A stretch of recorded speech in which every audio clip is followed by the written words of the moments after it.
The year was 2081, and everybody was finally equal. They weren't only equal before God and the law, they were equal every which way. Nobody was smarter than anybody else. Nobody was better looking than anybody else.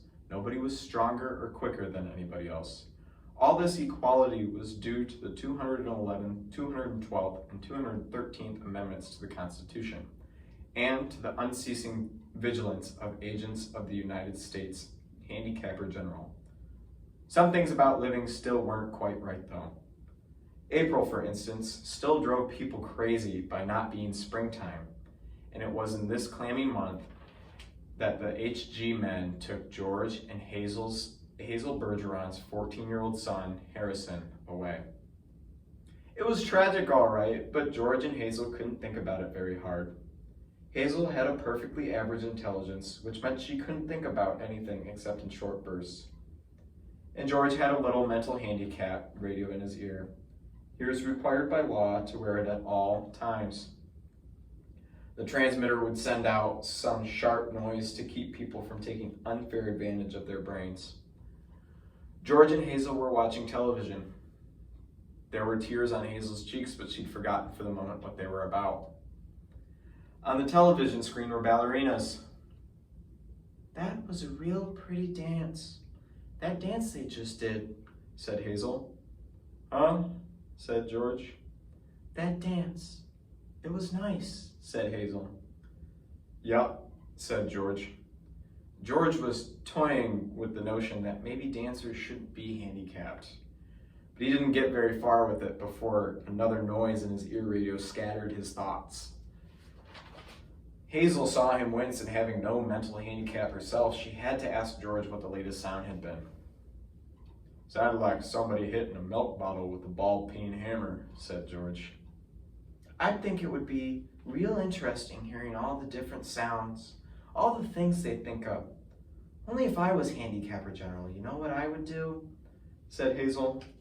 Hazel, as a matter of fact, bore a strong resemblance to the Handicapper General, a woman named Diana Moon Glampers. "If I was Diana Moon Glampers, I'd have chimes on Sunday, just chimes, kind of in honor of religion." George began to think glimmeringly about his abnormal son, who was now in jail, about Harrison, but a 21-gun salute in his head stopped that. "All of a sudden you look so tired.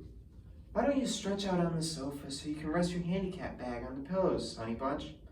She was referring to the 47 pounds of birdshot in a canvas bag which was padlocked around George's neck. "Go on and rest the bag. I don't care if you're not equal to me for a while." George weighed the bag with his hands. "I don't mind it," he said. "I don't notice it anymore. It's just a part of me." The television program was suddenly interrupted for a news bulletin. It wasn't clear at first as to what the bulletin was about, as the announcer had a serious speech impediment. For about half a minute, and in a state of high excitement, the announcer tried to say, Look, ladies and gentlemen." He finally gave up, handed the bulletin to a ballerina to read. "Ladies and gentlemen," said the ballerina, reading the bulletin. She must have been extraordinarily beautiful, because the mask she wore was hideous, and she had to apologize at once for her warm, luminous voice. "Excuse me," she said. "Harrison Bergeron, age 14, has just escaped from jail, where he was held on suspicion to overthrow the government. He is a genius and an athlete, and is under-handicapped, and should be regarded as extremely dangerous. If you see this boy, do not, I repeat, do not try to reason with him." There was the shriek of a door being torn from its hinges. "My God," said George, "that must be Harrison."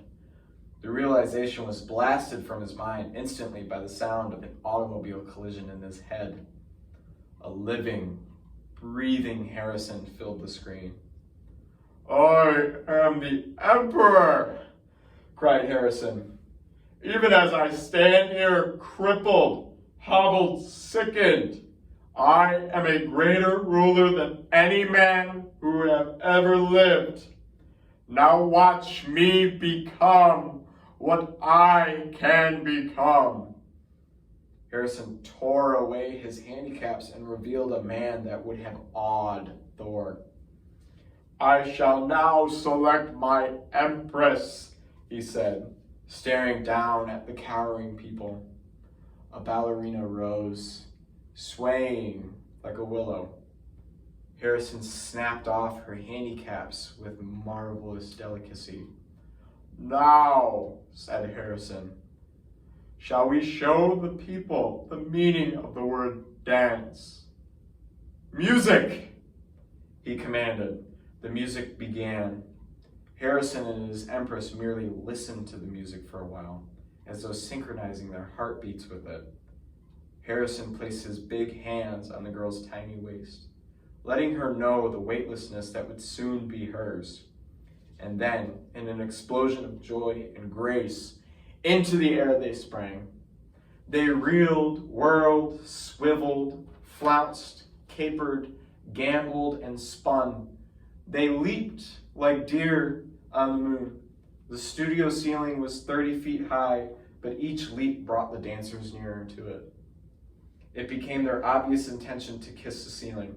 They kissed it, and then, neutralizing gravity with love and pure will, they remained suspended in air, inches below the ceiling, and they kissed each other for a long, long time. It was then that Diana Moon Glampers came into the studio with a double-barreled 10-gauge shotgun. She fired twice, and the Emperor and the Empress were dead before they hit the floor. It was then that the Bergeron's television tube burned out. George paused as a handicap signal shook him up. "You been crying?" he said to Hazel. "Yep," she said. "What about?" he asked. "I forget," she said. "Something real sad on television." "Forget sad things," said George. "I always do."